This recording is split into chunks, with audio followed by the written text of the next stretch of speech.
can't just change one little thing because nothing else will decrypt to the right values anymore. And this is kind of an illustration of those different modes, or simulation of those different modes. This came from Wikipedia, but it kind of shows how that pattern matching works, or that pattern recognition works for ECB, whereas the black part of the penguin always shows up as the same shade in the ECB mode. The white always shows up the same, and so on. Whereas CBC, because you have that chaining functionality, you actually get a more random distribution on the output. Okay, and finally the stream cipher. I alluded to this before, but it's the plaintext message being processed byte by byte. It's a stream.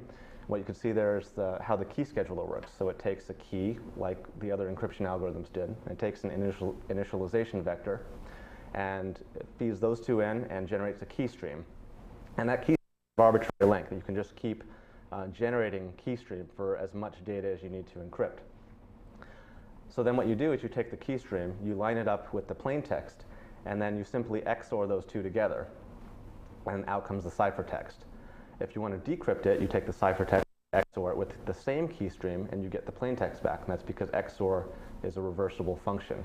So stream cipher is pretty straightforward in terms of, it's a lot less complicated than the block cipher. There are not a lot of different modes of operation. It's just a key stream. It's just XOR.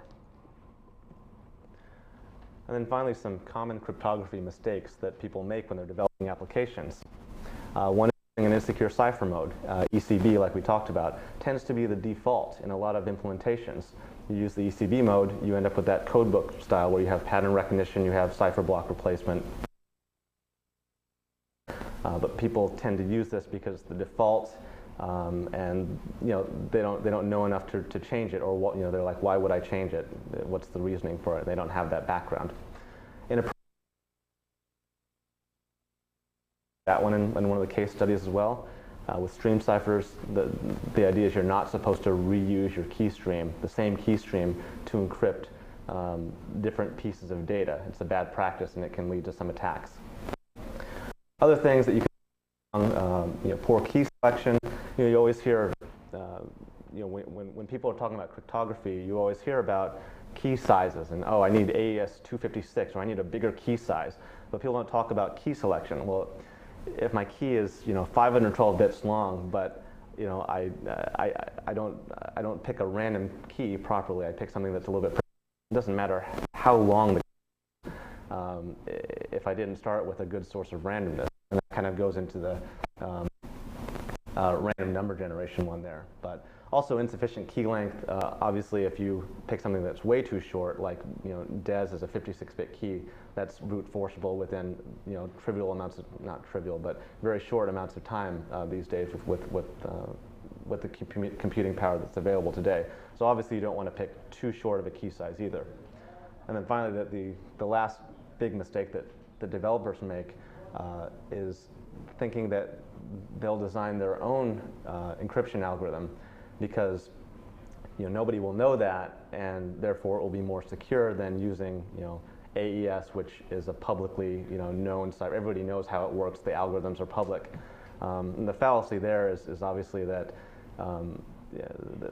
the security should not be based on secrecy. These algorithms that are out there in the public have been scrutinized for years, if not decades, by professional cryptanalysts to make sure that the algorithms themselves are not subject to attack.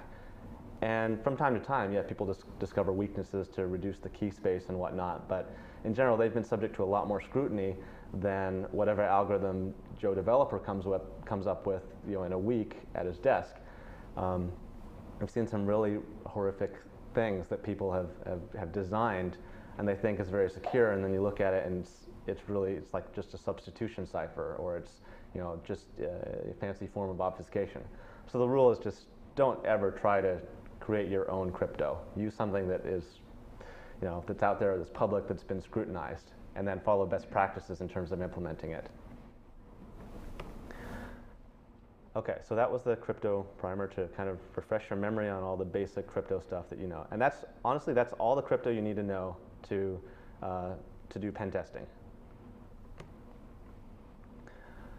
Okay, so when you're doing a pen test of an application, a lot of times you run into what I like to say is gibberish data, just query strings that are just long strings of text, and cookies that are incomprehensible. You don't know what's in there. You can just see there's a lot of letters and numbers and symbols, and you don't really know exactly what it is. So that happens all the time. Post parameters, hidden fields all over the application as data is being passed around.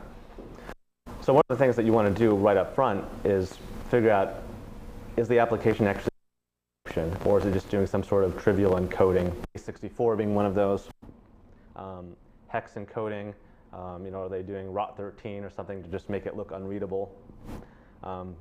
Because you don't want to take these cryptography techniques and try and apply them if it's not actually crypto that they're using. So the first thing you want to do is kind of figure out what it is.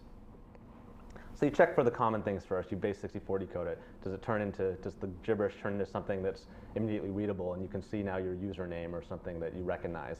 Or does it just turn into more gibberish? One thing that's very effective is just to simply test for randomness. One characteristic of a good cryptographic algorithm is that the output should be evenly distributed. What that means is if I take a large sample size, so a large blob of data, and let's say it's just all text, which is, there's not a lot of entropy in text, it's all ASCII, it's alphanumeric. But if I run that through a good cryptographic algorithm, what I should get out, if I look at, if I count the number of, 00 bytes and 01 bytes and just across the spectrum for up to 256 or 255 rather, I should get an even distribution across that range for a sufficiently large sample. So there are tools out there. One of them is this ENT tool that will take an input in the form of a file, and it will calculate all these different statistics about it. For example, entropy per byte, chi-square distribution, arithmetic mean, serial correlation, and all these things are kind of heuristics to determine whether or not the data that is being fed into it is actually random data, and we use that synonymously with, is it crypto? So in the example there, I've got two files that I've run it on. First one is just a function in C. It's a SHA-1 algorithm, just some source code, and it's a couple hundred lines of source. And the second thing that I ran it against is the PGP encrypted version of that same file, which should display those randomness characteristics that I described. So you can see in the first file with just the C file, I have very low entropy. The entropy per byte, there's 8 bits in a byte. The entropy is only 4.76 bits per byte. So that's saying that somewhere between 3 and 4 bits are constant across every character. Serial correlation coefficient is another one that's kind of interesting. It's basically saying that how correlated is each character compared to the one before it. So again, as you would expect with ASCII, there's a very close correlation because the alphanumeric characters in ASCII are kind of clumped together in the range from like 20 to 127. So anyway, you can use things like this to kind of run your data through and figure out if it's actually just random or not, and just make sure that you have a large enough sample size. So if it's a cookie, for example, you want to run like 100, 500, 1,000 different cookies through it just to make sure you've got enough of a sample size.